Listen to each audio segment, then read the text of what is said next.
Earlier this year, Shure released the GLXD16 Plus wireless guitar system, an update to its predecessor, the GLXD16. Finally got my hands on one, and while this is definitely a great wireless system, it doesn't do everything perfectly. I'm going to go over the good, the bad, and the missing, and see if the positives outweigh the negatives.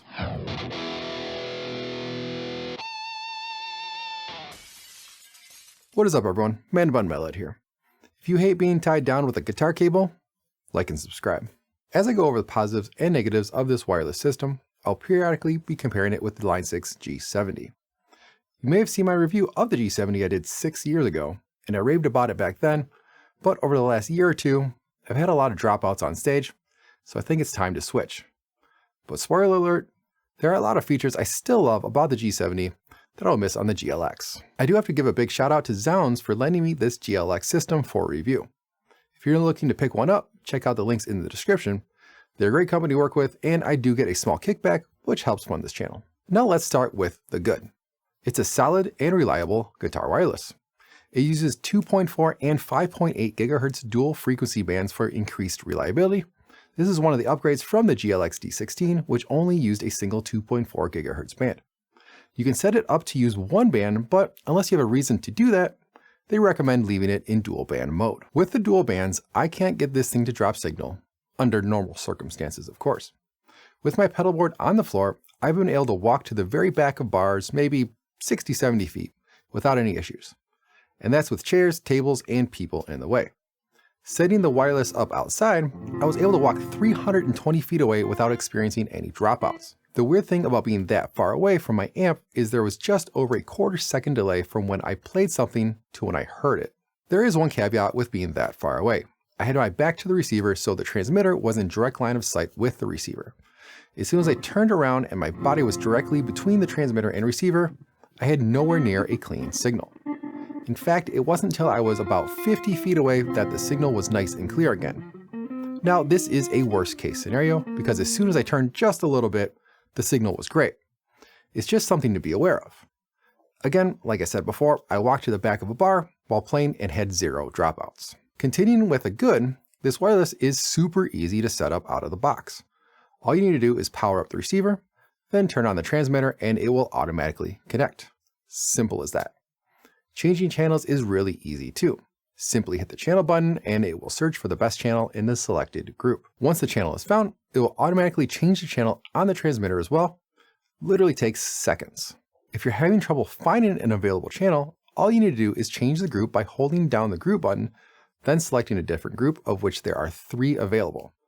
Once the group is selected, it will continue to find a good channel and sync with the transmitter. I would recommend sticking with group 1 if possible.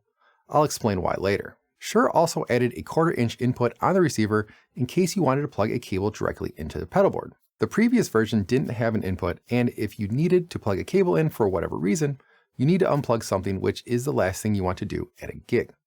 I think the implementation could be better, but I'll get into that later. I do like how they kept all the connections on the top of the unit, reducing the overall footprint. The battery life on the transmitter is great. Shure claims up to 12 hours of battery life. In my testing, I got 13 hours and 8 minutes, about an hour more than Shure claims. Not bad. They also claim it takes 3 hours to charge the battery, which can be done with a USB-C port on the transmitter pack. It took me only 2 hours and 8 minutes to get a full charge. Faster than they claim. One thing I don't like is that the transmitter uses a proprietary Shure battery pack. The G70 pack uses 2 AA's, which are easy to find and swap out, but don't last nearly as long and can't be charged in the pack. With the long battery life on the GLX, you probably won't need to worry about swapping out batteries. If the battery is dead, Shure says it takes only 15 minutes of charge time to get an hour and a half of playtime. I only got 1 hour and 16 minutes on 15 minutes of charge. Not bad, but a little short. Charging for another 3 minutes should get you a full hour and a half.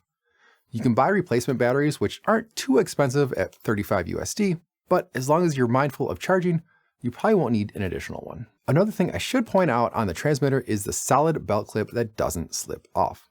This might not sound like a big deal, but the clip on the G70 is super easy to pop off. The clip also has 2 mounting positions, so you can point the connector and antenna up or down. Speaking of the connector, that is going to go under the bad category. It uses a 4-pin mini XLR connector. It comes with a mini XLR to straight 1/4 inch cable, but I prefer to use a right angle 1/4 inch connector myself. You can buy a Shure branded cable for $34 USD, which is 3 feet long, too long in my opinion. Find an off-brand cable, or find the mini XLR connector, right angle connector, some instrument cable, and make it yourself, which is what I did. Having a 1/4 inch connector like the G70 would make things way easier. I opened up the GLX transmitter and can see why they used the mini XLR connector. There just isn't any room for a 1/4 inch jack. I think with some creative problem solving, they would have been able to figure it out, but then they couldn't charge you $34 for a cable. The last of the good I'd have to say is probably the tuner. From the factory, pressing the foot switch will mute the signal and turn on the tuner. It's easy to see, very responsive, and pretty accurate. I supplied a 440 Hz tone in strobe mode and would start to show out of tune at 440.5 and 439.4 Hz. Definitely accurate enough for playing live. I personally prefer my Polytune 3 Noir, but this built-in tuner is a good option. The overall latency of this system isn't too bad either. Really, it's probably good, but there are some quirks that would put it in the okay category. When I first measured the latency, it was 4.5 milliseconds. It actually coincides perfectly with the 220 Hz frequency, which kind of messed with me for a minute when I supplied a 440 Hz signal to test that latency, but that's a whole other story. While 4.5 milliseconds isn't bad, that's actually only when it's set to group 1. When I set the unit to group 2 or 3, I measured 8 milliseconds of latency. I totally caught this by accident, but the multiple measurements I took in each group were consistent. Now, 8 milliseconds isn't that bad either. It's the same amount of delay you'd get from a sound source, like a speaker, if you're standing 9 feet or 2.7 meters away. 4.5 milliseconds equates to 5 feet or 1.5 meters. This audio has actually been delayed by 8 milliseconds the whole time, but you didn't realize. The latency on the G70 is only 1.5 milliseconds. While that is great, 4.5 or even 8 milliseconds is completely acceptable. But the difference between groups is why I would give the latency an okay rating. This is also the reason why I would recommend sticking with group 1 if possible. Another okay aspect of the GLX is the audio reproduction. Comparing it to a direct cable connection, it replicates the signal really well up to about 7.5 kHz. Then it's attenuated at 8 kHz and between 11 and 20 kHz. By comparison, the G70 fares a bit better, but still not perfect. It also has some attenuation at 8 kHz, which is a little odd, but above 11 kHz there isn't as much of a difference between the control signal. I think this is perfectly acceptable, especially because there isn't that much audio information in that range, and you're playing live, so no one's going to notice. Plus, you could always boost your high end with an EQ if it really bothered you that much. Now let's move on to the bad. Well, the rest of the bad. I already mentioned the proprietary battery and the mini XLR connector, but there are a few other things that bother me about this system. First is the unintuitive user interface. While the system works great right out of the box, changing settings is not all that intuitive. Part of this has to do with the 2-character display. While it's big, bright, and easy to see, sometimes it's hard to understand what it's trying to communicate with you. For instance, if you want to change the output mode, you have mute, both, AB, or live options. What does that mean? This is exacerbated by the fact that the system only comes with a user guide and not a manual. No, the user guide is not the full manual. All the user guide tells you is how to first set up the system, link additional transmitters, ID the connected transmitters, and lock the receiver and transmitter. The user guide does mention adjusting the gain of your transmitter, but not how to do it. The online manual goes much more in-depth on how to get into all the settings and what they do. But as far as I can tell, the user guide makes no mention of an online manual. I used the system for a month or so before I realized the online manual exists. Granted, I was able to use the system just fine over that time, but I felt like there was more I could do with it. I just couldn't figure out how. One of the biggest things that bothered me was using the 1/4 inch input. From the factory, when you plug into it, the unit automatically uses the 1/4 inch input, even if a transmitter is connected. When you step on the foot switch, it will mute and go into tuner mode. While this isn't a huge deal because you could just plug in the cable when you need it, it's kind of a pain in the ass, especially when you're playing a show. It's kind of a moot point because it's not actually locked in that function. All you have to do is change the output mode, but do you select mute, both, AB, or live? It's actually a little obvious, but you'd want the AB mode. It's not a perfect solution though because it turns the tuner on all the time, and you can't mute the output because stepping on the foot switch switches between the transmitter and 1/4 inch input. The muting part isn't a big deal for me because I use my ES8 to mute, but it could for you. You also can't see what channel it's set up to after you step on the foot switch, but I don't think that's a huge deal. This leads me into the first thing I think that's missing from this system, which is easy multi-transmitter functionality. While you can add additional transmitters to the system pretty easily, you can only have one transmitter on at a time. The user guide actually warns you to not turn on and operate both link transmitters at any time, which also leads me to believe you are limited to 2 transmitters. Not a huge fan of that.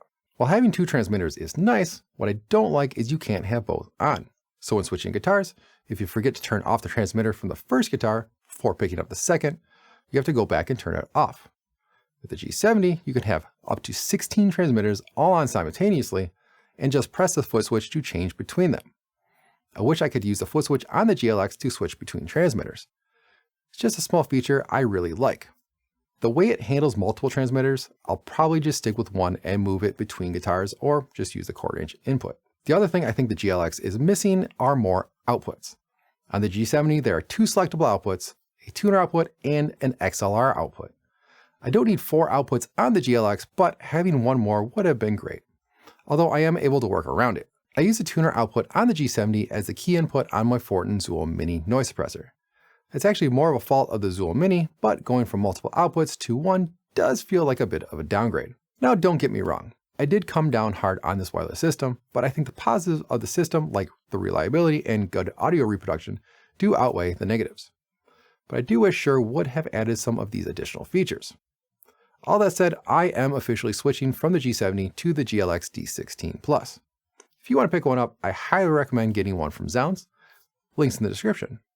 But hey, until next time, rock on.